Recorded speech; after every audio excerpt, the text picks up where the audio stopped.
old TV shows in a new format, which is because it's come up in a couple of different ways recently, interestingly, which is, so The Wire, there was a lot of rumors about this, but now HBO has officially announced The Wire will be put in HD.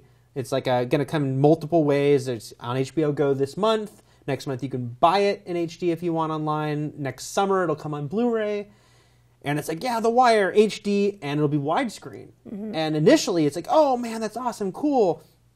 But then David Simon, the creator, put up this really long, because he's verbose, big sort of blog entry about them putting it. Did you read it specifically? I did not read it all. You have to I will. Sum up. The end all be all is he was like, he didn't say like, screw them for doing this. He did say... I saw Whedon's tweet about Buffy. Yeah, so we'll get to that. But he basically said that he did work with HBO on this, but at the end of the day, they formatted this show for full screen.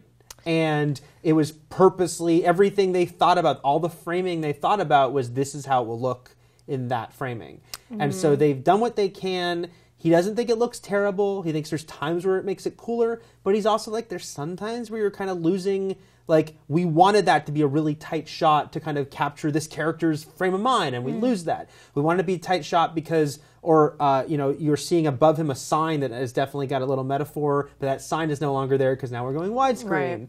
Right. So there is a big compromise there. And it was interesting because it's like, okay, we're getting it widescreen, cool, but we're not getting the show 100% has conceived, you know? We will talk about the Buffy of it all, too.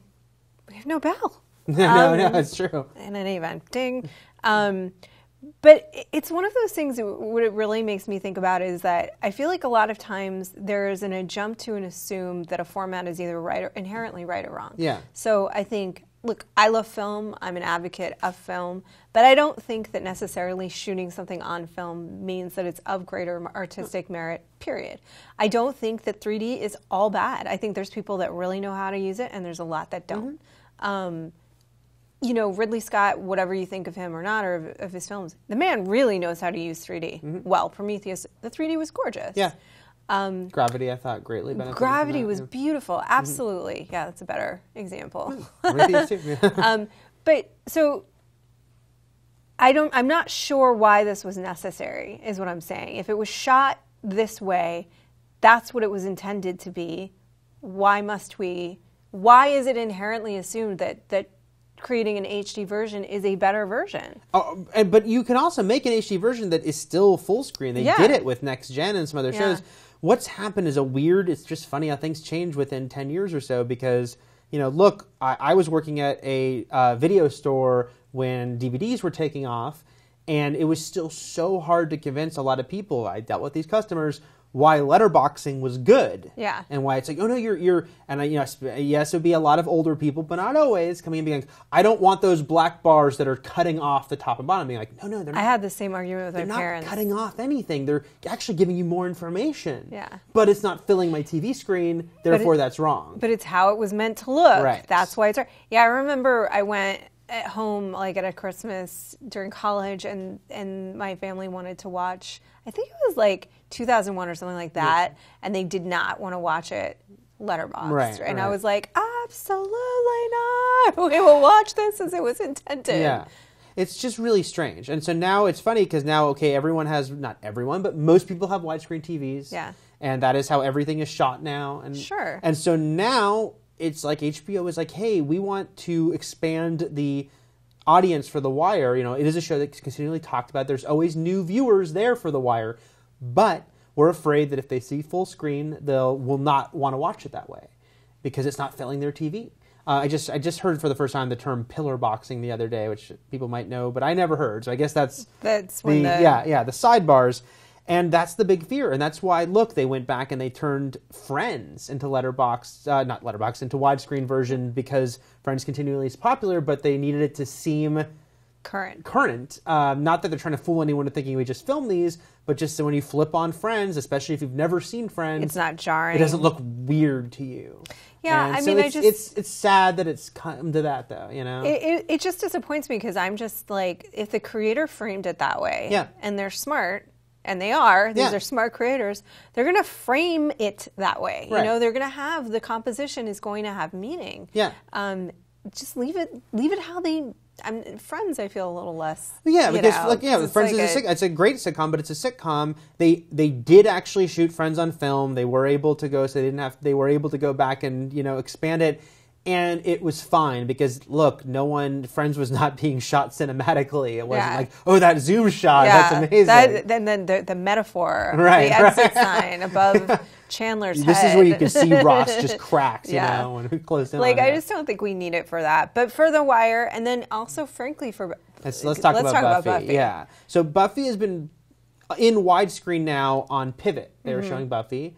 Pivot. And I don't know if you saw that Facebook page. Oh, yeah. Yeah. I saw it. It's pretty astounding because there's a Facebook page collecting what's wrong with Buffy when you make it widescreen. Because what they're doing, again, Buffy was shot on film, so there was information being caught on the sides, but again, they thought it's going to be this box. This is how we're framing it. Everything that's in this area is what's going to be on camera. So everything outside, that's inconsequential. Right. And so it is truly egregious. It's bad. There's a shot that has a crew member in it. I think there might be multiple shots of crew members. There's at least one that I saw to the left of the frame. There are shots where they shot day for night, meaning they shot during the day in a room, or the lighting made it look like it was during the day, but then they made it very common, made it look like it was night in post. Now it looks like it's day, and you're like, why is she asleep in her bedroom at night, but it's day, and Angel's there, why aren't you burning alive? You know what I mean? Like, well, Angel suddenly is cured, apparently. It's so highly problematic. I mean, this is really, why would you do this thing? I mean, and this speaks to larger issue, which is unlike The Wire, which David Simon did get involved in. It sounds like no one even spoke to Whedon. No. They just did it without him. Oh, he tweeted about it. Yeah. He was like, this is, he said Buffy was shot 4:3 because TVs were shaped that way. Widescreen Buffy is nonsense. Yeah, and then he was like, and by the way, Firefly was shot widescreen, and then they cropped it, so screw everybody. Yeah. But that did get released eventually. It did. Yeah. So it is nonsense. I mean, I think that is really damaging the integrity of the experience of watching that show. And I would hate to think of anybody having their first experience of Buffy that way. Because then what happens is people watch Buffy for the first time and they go, the people who made this show were incompetent. Yeah. They had crew members in the shot.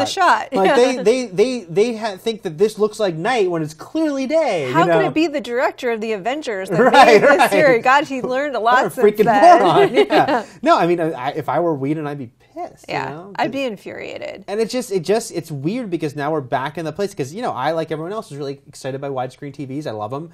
But the fact that we're kind of back at that place where once again we have people that don't understand, or at least there's the perception they don't understand, that those black bars are not, just because we're not filling your TV, we're not taking away stuff from you. Yeah. It's just, that's how that was made. I know. And it's okay. I don't know, can we start you guys chime in, can we start an educational campaign here about how we should just leave things in the format that they were made in? When I was a little kid, because the first letterbox thing I ever had was the Star Wars trilogy, and I would, I think it might have even had, no, it didn't have, but I watched it, I watched a video once, I watched some little behind the scenes thing that showed examples of why it's good, and then I would repeat them verbatim. I'm 12 to my family and people, and be like, you see, in Die Hard, you lose this, you don't see who he's shooting, you lose it all. Let's start a campaign, you guys, to get Buffy off the air in this egregious form. It's very sad, yeah. So, all right. So that's my these kids today with their widescreen TVs. You damn kids.